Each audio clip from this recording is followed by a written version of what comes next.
नमस्कार बच्चों, ई हिंदी शाला में एक बार फिर से आप सभी का स्वागत है। आज की वीडियो में हम जानेंगे अक्षरों का महत्व पाठ के MCQ प्रश्न, शब्दार्थ तथा अन्य प्रश्नोत्तर। वीडियो के अंत तक अवश्य बने रहिएगा ताकि पाठ की संपूर्ण जानकारी आप तक पहुंच सके। तो चलिए शुरू करते हैं आज की कक्षा। सबसे पहले शब्दार्थ। तादाद। तादाद यानी मात्रा, जिसे अंग्रेजी में क्वांटिटी कहा जाता है। कल्पना, सोच को कहा जाता है। अंग्रेजी में इसे इमेजिनेशन कहते हैं। जीव जंतु यानी प्राणी जिनमें जान होती है, उन्हें अंग्रेजी में लिविंग ऑर्गेनिज्म कहा जाता है। वनस्पति यानी वन में उगने वाले पेड़ पौधे, अंग्रेजी में इसे वेजिटेशन कहते हैं। औजार, हाथ से काम करते समय प्रयोग में लाई जाने वाली वस्तुएं यानी कि टूल्स। प्रागैतिहासिक, इतिहास से पहले के समय को कहा जाता है, जिसे अंग्रेजी में प्री हिस्टोरिक कहते हैं। काल यानी समय, जिसे अंग्रेजी भाषा में पीरियड कहा जाता है। जरिया यानी कि साधन या फिर अंग्रेजी में मीडियम। द्योतक यानी कि दिखाने या बतलाने वाला, जिसे अंग्रेजी में इंडिकेटर कहते हैं। चहु यानी चारों, अंग्रेजी भाषा में इसे अराउंड कहा जाता है। अस्तित्व यानी वजूद या होने का भाव, अंग्रेजी में इसे एग्जिस्टेंस कहा जाता है। वृत्त यानी कि गोला या घेरा, अंग्रेजी में इसे सर्कल कहते हैं। सभ्य शिष्ट को कहा जाता है और इंग्लिश में इसे सिविलाइज्ड कहते हैं। अनादि यानी सदा से चला आ रहा हो, जो कि बहुत समय पहले से चलता आ रहा हो, अंग्रेजी में इसे टाइमलेस कहा जाता है। बच्चों, ये तो थे हमारे शब्दार्थ। आइए अब थोड़ा MCQ प्रश्न भी देख लेते हैं। पहला प्रश्न है, अक्षरों का महत्व पाठ के लेखक कौन हैं? अनु बंदोपाध्याय, भगवती चरण वर्मा, गुणाकर मुले या फिर दिवाकर फुले?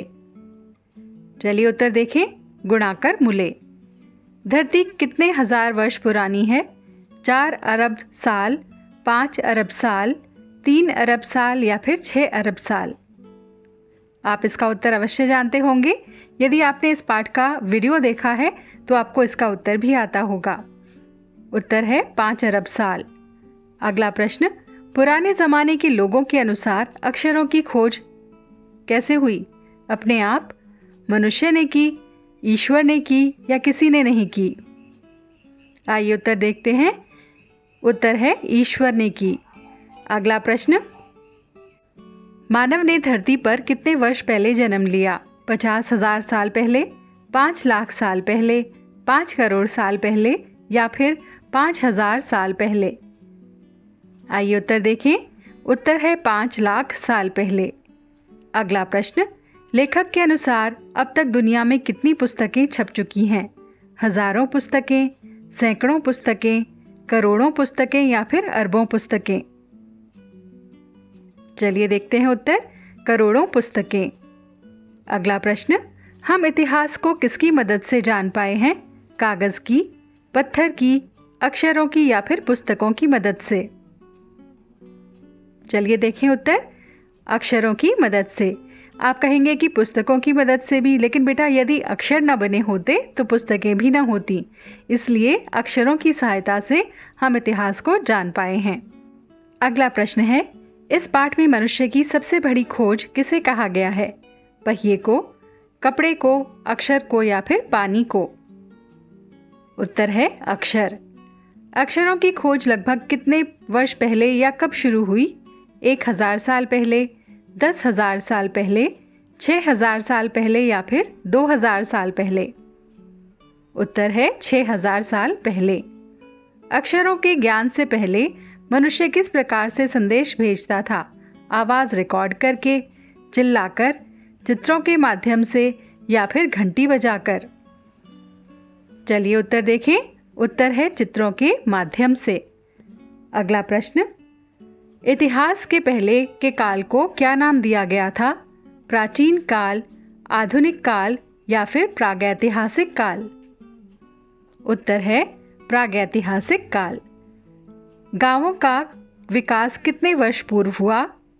8,000 साल वर्ष पूर्व, 12,000 वर्ष पूर्व, 6,000 वर्ष पूर्व या फिर 10,000 वर्ष पूर्व? कितने साल पहले? उत्तर है 10,000 वर्ष पूर्व यानी पहले मानव ने सबसे पहले अपने भाव किस प्रकार से व्यक्त किए? अक्षरों के द्वारा, संगीत के द्वारा, चित्रों के द्वारा या फिर पेड़ पत्तों के माध्यम से? उत्तर है चित्रों के द्वारा। मानव को कब से सभ्य कहा जाने लगा? जब से मानव ने कपड़े पहनना सीखा, जब मनुष्य ने अस्त्र शस्त्र बनाना सीखा, या जब से मनुष्य ने अक्षर की खोज की, या जब मनुष्य ने लिखना सीखा? उत्तर है जब अक्षरों की खोज हुई। इतिहास के पहले के काल को क्या नाम दिया गया?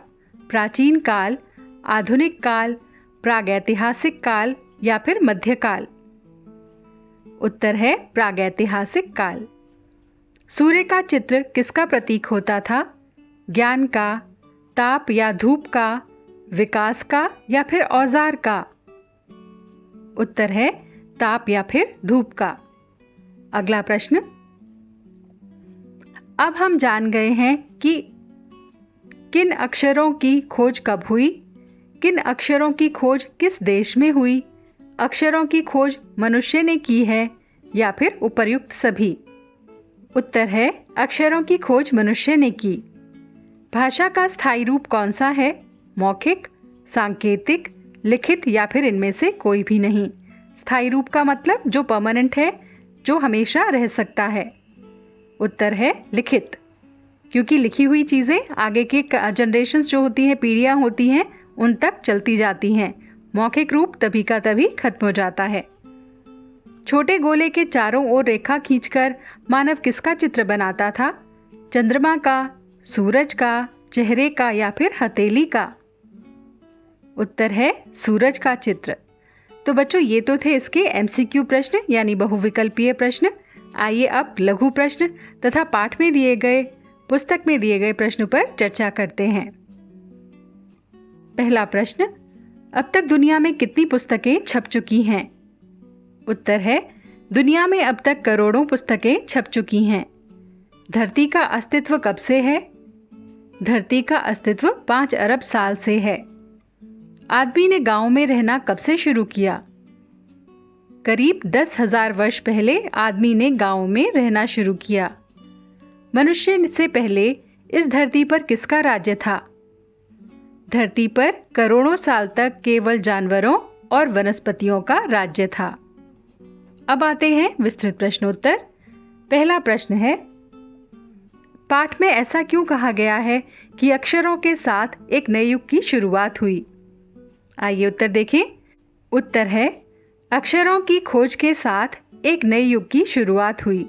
अब आदमी अपने हिसाब किताब को लिख कर रखने लगा, जिससे वह सभ्य कहा जाने लगा। आदमी के लिखने आरंभ करने से ही इतिहास का आरंभ हुआ और एक पीढ़ी के विचार दूसरी पीढ़ी तक पहुंचने लगे। अक्षरों की खोज से हम इतिहास को जान पाए। इसी के साथ विकास की गति तेज हुई। इस प्रकार से एक नए युग की शुरुआत हुई। अगला प्रश्न, अक्षरों की खोज का सिलसिला कब और कैसे शुरू हुआ? पाठ पढ़कर उत्तर लिखो। उत्तर है अक्षरों की खोज का सिलसिला लगभग 6,000 साल पहले शुरू हुआ।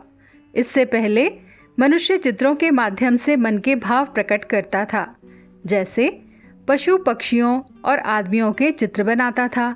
बाद में भाव संकेत अस्तित्व में आए, यानी वो संकेतों के माध्यम से अपने मन की बात प्रकट करने लगा। इसके बाद अक्षरों की खोज हुई। अगला प्रश्न देखें। अगला प्रश्न है, आज हजारों पुस्तकें और समाचार पत्र छपने लगे हैं, ये कैसे संभव हुआ? उत्तर है यदि अक्षरों की खोज न होती तो आज हजारों पुस्तकें, समाचार पत्र, पत्रिकाएं छप नहीं पाते और मनुष्य मौखिक भाषा का ही प्रयोग करता रहता। तो आज हजारों पुस्तकें, समाचार पत्रिकाएं इत्यादि छपने लगे हैं, ये अक्षरों की खोज के कारण ही संभव हो पाया है। अगला प्रश्न है, अक्षरों के ज्ञान से पहले मनुष्य अपनी बात को दूर दराज के इलाकों तक पहुंचाने के लिए किन माध्यमों का सहारा लेता था?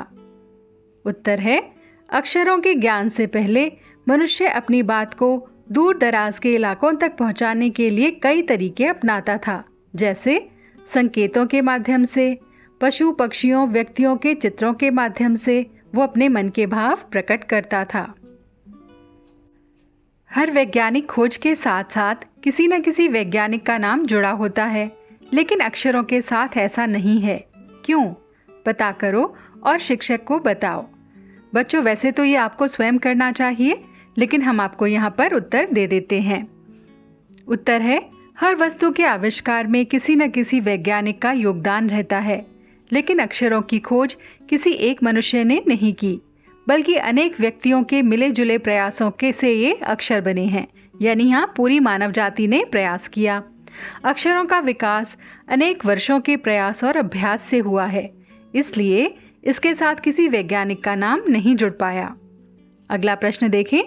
एक भाषा को कई लिपियों में लिखा जा सकता है। यह आपने भाषा वाले पाठ में पढ़ा होगा। उसी तरह कई भाषाओं को एक लिपि में भी लिखा जा सकता है। नीचे एक ही बात को अलग अलग भाषाओं में लिखा गया है। इन्हें ध्यान से देखो और उसमें दिए गए वर्गों की मदद से कोई नया शब्द बनाने की कोशिश करो। तो नीचे आप यहाँ देख सकते हैं, यहाँ पर हिंदी, पंजाबी, उड़िया, उर्दू, तेलुगु, बांग्ला और तमिल भाषा में एक ही वाक्य को अलग अलग तरीके से लिखा गया है। तो ये कौन सी लिपि है? आप इन सब भाषाओं की लिपि जानते होंगे। जैसे हिंदी की देवनागरी है, पंजाबी की गुरुमुखी है, उसी तरह से उर्दू की फारसी होती है। आप सभी भाषाओं में किस तरह से इस शब्द को, इस वाक्य को लिख सकते हैं, ये यहाँ दिखाया गया है। आइए अब देखते हैं अनुमान और कल्पना से प्रश्न। पुराने जमाने में लोग ये क्यों सोचते थे कि अक्षर और भाषा की खोज ईश्वर ने की थी? अनुमान लगाओ और बताओ। चलिए उत्तर देखें। पुराने जमाने के लोग नहीं जानते थे कि अक्षरों की खोज किसने की है। वो तो ये सोचते थे कि अक्षर और भाषा की खोज ईश्वर ने ही की थी, क्योंकि उनके पास उसका कोई इतिहास नहीं था। उनका ज्ञान सीमित था। उन्हें ये अनुमान नहीं रहा होगा कि अक्षरों की खोज मनुष्य भी कर सकता है। वे ईश्वर को सर्वशक्तिमान मानते थे। पुराने जमाने के लोगों का विचार रहा होगा कि मनुष्य इतना ज्ञानवान नहीं हो सकता कि वो अक्षरों की खोज करे। इसीलिए वो सोचते होंगे कि अक्षरों की खोज भगवान ने या ईश्वर ने की है। अगला प्रश्न देखें। अक्षरों के महत्व के साथ ही मनुष्य के जीवन में गीत, नृत्य और खेलों का भी महत्व है। कक्षा में समूह में बातचीत करके उनके महत्व के बारे में जानकारी इकट्ठी करो और कक्षा में प्रस्तुत करो। बच्चों, ये काम आपको स्वयं करना है। इसके लिए थोड़ी सी सहायता हम आपके लिए कर देते हैं। मनुष्य के जीवन में गीत, नृत्य और खेलों का बहुत महत्व होता है। गीत, नृत्य हमारे सांस्कृतिक विकास करते हैं। संगीत में 3 विद्याएं होती हैं, गायन, ताल, सुर और नृत्य। संगीत को कलाओं में श्रेष्ठ माना गया है। उसी प्रकार से खेल कूद को भी मनुष्य के शारीरिक विकास के लिए बहुत महत्वपूर्ण माना गया है। खेलों से हम स्वस्थ रहते हैं और हमारा शारीरिक और मानसिक विकास होता है। खेल खेलने से हमारे भीतर सहयोग की भावना, सहनशीलता, नेतृत्व आदि के गुण आ जाते हैं और उनका विकास होता है। अगला प्रश्न है, क्या होता अगर? कल्पना करो कि यदि हमें अक्षरों का ज्ञान न होता तो क्या होता? लिखो। उत्तर है, यदि हमें अक्षरों का ज्ञान न होता तो हम पढ़ लिख नहीं पाते और हमारे इतिहास को हम नहीं जान पाते। हम पुरानी पीढ़ी के ज्ञान से कुछ सीख नहीं पाते। हमारा विकास तेजी से नहीं होता। अगला प्रश्न है, अक्षरों के महत्व की तरह ध्वनि के महत्व के बारे में जितना जानते हो उसे लिखो। आप सभी ने इसके बारे में भाषा वाले पाठ में अवश्य पढ़ा होगा। तो भाषा की सबसे छोटी इकाई ध्वनि होती है। ध्वनियों के मेल से शब्द बनते हैं। अक्षरों के द्वारा लिखकर अपने मन के भावों को प्रकट किया जाता है और ध्वनियों के द्वारा बोलकर। अक्षरों के बिना लिखा नहीं जा सकता और ध्वनियों के बिना बोलने की कल्पना नहीं की जा सकती। इसीलिए अक्षर के समान ध्वनि भी महत्वपूर्ण है। अंतिम प्रश्न देखते हैं। यहाँ रेखांकित हिस्से परिमाणवाचक विशेषण हैं, क्योंकि इनका संबंध माप तौल से है, यानी नापने से है। अब नीचे लिखे हुए पढ़े शब्दों को ध्यान से पढ़िए। खाली स्थानों में बॉक्स में दिए गए मापतौल के उचित शब्द छांटकर लिखिए। यहाँ नीचे शब्द दिए गए हैं: प्याला, कटोरी, एकड़, मीटर, लीटर, किलो, ट्रक और चम्मच। नीचे वाक्य दिए गए हैं। इन वाक्यों में हमें ठीक से इन शब्दों में से चुनकर नीचे शब्द लिखने हैं। जैसे 3 कटोरी खीर, 2 एकड़ जमीन, 6 मीटर कपड़ा, 1 ट्रक रेत, 2 प्याला कॉफी, 5 किलो बाजरा और 1 लीटर दूध। आप समझ गए होंगे किस प्रकार से यहाँ पर विशेषणों का प्रयोग किया गया है। हमें आशा है कि आपको ये पाठ पूरी तरह समझ आ गया होगा। पाठ के सभी प्रश्नों के उत्तर आप दे पा रहे होंगे। जिन प्रश्नों के उत्तर आप नहीं दे पाए होंगे उनके उत्तर आप यहाँ से देखकर दोबारा से समझ सकते हैं।